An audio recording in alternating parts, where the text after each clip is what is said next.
धन्यवाद। आप अगर ये वीडियो देखें तो आप एक चोजन सोल हैं, एक अमूल्य संपत्ति हैं, भारत की धरोहर हैं। आप अगर सही ढंग से इसको सुन पाए, सही ढंग से अगर समझ पाए तो आपने जरूर एक अनोखा काम अपना जिंदगी में कर सकते हैं। That is yoga.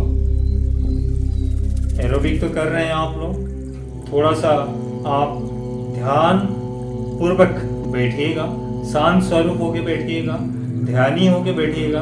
5 minute बैठिएगा, 10 minute बैठिएगा, 15 minute बैठिएगा, 20 minute बैठिएगा। इन लोगों की 116 बीट पर मिनट से 67 बीट पर मिनट के लिए अगर 4000 एप्लीकेशंस आता है, 79 कंपटीटर्स अगर उसमें compete करते हैं और एक विनर बनते हैं, तो आप लोग तो इससे बहुत आगे हैं। तो आप क्यों ये सब चीज़ों को नहीं ले सकते? आप क्यों ये सब चीज़ों को नहीं कर सकते? और आप क्यों ये ओपन फोरम करके एक कंपटीशंस अपना कंट्री के लिए आप योगा के स्थिरता की कंपटीशंस क्यों नहीं करवा? ठहराव जरूरी है। क्यों? आप इस चीज़ को भली भांति समझ लीजिएगा कि ठहराव के बिना जिंदगी नहीं। अगर आपको नयापन लाना है जिंदगी में, आपको जिंदगी को अच्छे से भली भांति समझना है, माइन्यूट डिटेल में अगर इसकी शोध करना है, रिसर्च करना है, तो आपको एक ठहराव, एक स्थिरता, एक स्टेबिलिटी लाना पड़ेगा जिंदगी में। आज के न्यूज़पेपर में मैं ये पढ़ रहा था, आपकी कोई जर्नलिस्ट हैं, दिल की धड़कन को स्टडी किए, जो 116 बार बीट पर मिनट, पीपीएम बोलते हैं उसको, 116 बार जो दिल धड़क रहा था, वो अगर कुछ ना सोचें, कुछ ना करें, कुछ स्थिर होके बैठ जाए, खाली कुछ ना करें,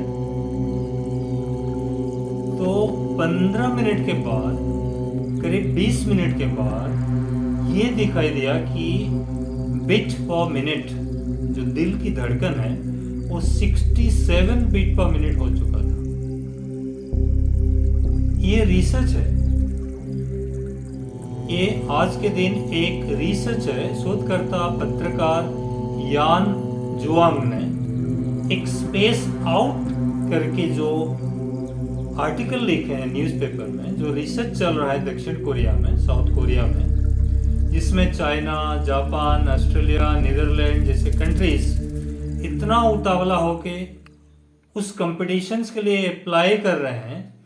करीब ये साल में 4000 एप्लीकेशन दिया गया था, 4000 एप्लीकेशन दिया गया था, जिससे 80 सिलेक्शंस होना था और उससे 79 कंपटीटर्स उसमें बैठे फाइनली।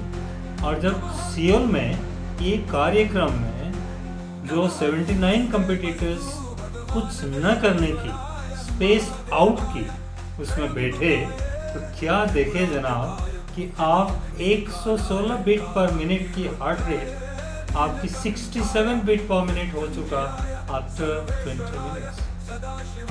ये कोई ताजुब की बात नहीं है, ये कोई अनसुनी, अनदेखी चीज़ नहीं है या अनजाना चीज़ नहीं है। आप अगर भारतीय संस्कृति में पले बढ़े हुए हैं तो आप भली भांति जानते हैं ध्यान क्यों जरूरी है। यम, नियम, प्राणायाम, ध्यान, धारणा, समाधि, पतंजलि की योग सूत्र में ये सब चीजें क्या लिखा नहीं हुआ है? आप आज एक रिसर्च ये कर रहे हैं क्या कि 1.5 घंटे तक कुछ न करना, कुछ न करें।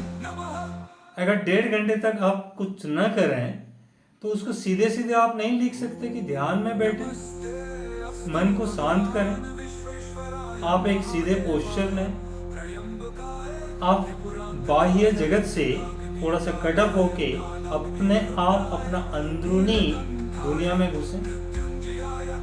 ये कौन सा रिसर्च है? ये कौन सा नयापन है? ये कौन सा अनोखी चीज है जो हम भारतीय संस्कृति में जानना चाहिए कि new wine in the old boat। एक आप नयापन के नाम पर दुनिया आज उतावला हो रहा है ये सब रिसर्च करने के। आपकी समय बहुमूल्य है, आपकी समय के साथ शोध भी बहुत मूल्य है।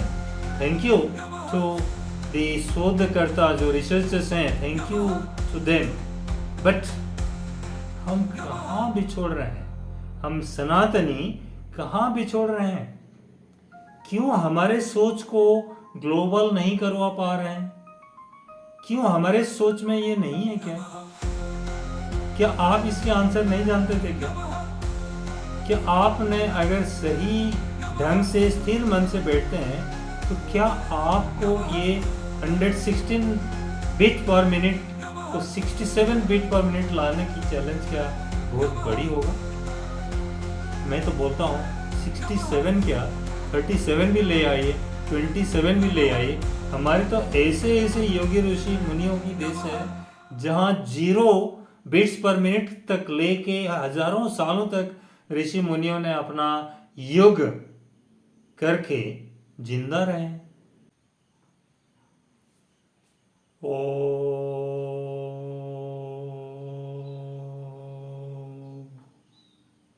सर्वे भवन्तु सुखिनः सर्वे सन्तु।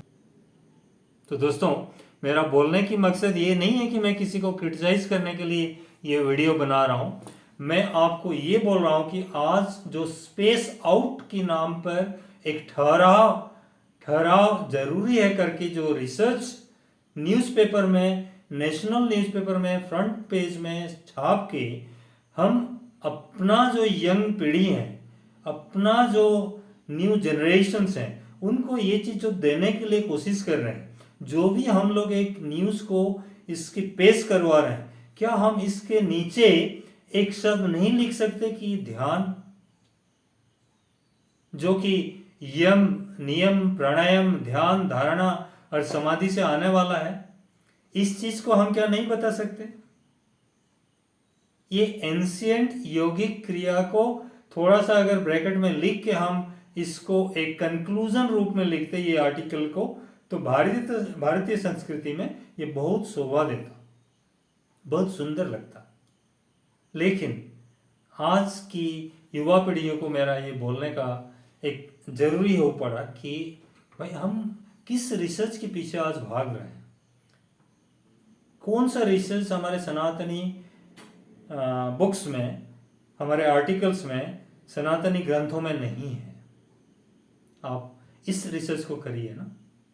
माइंड मैटर्स एजुकेशन हमेशा आपको प्रोत्साहन देता है रिसर्च करने के लिए, रिसर्च ओरिएंटेड होने के लिए।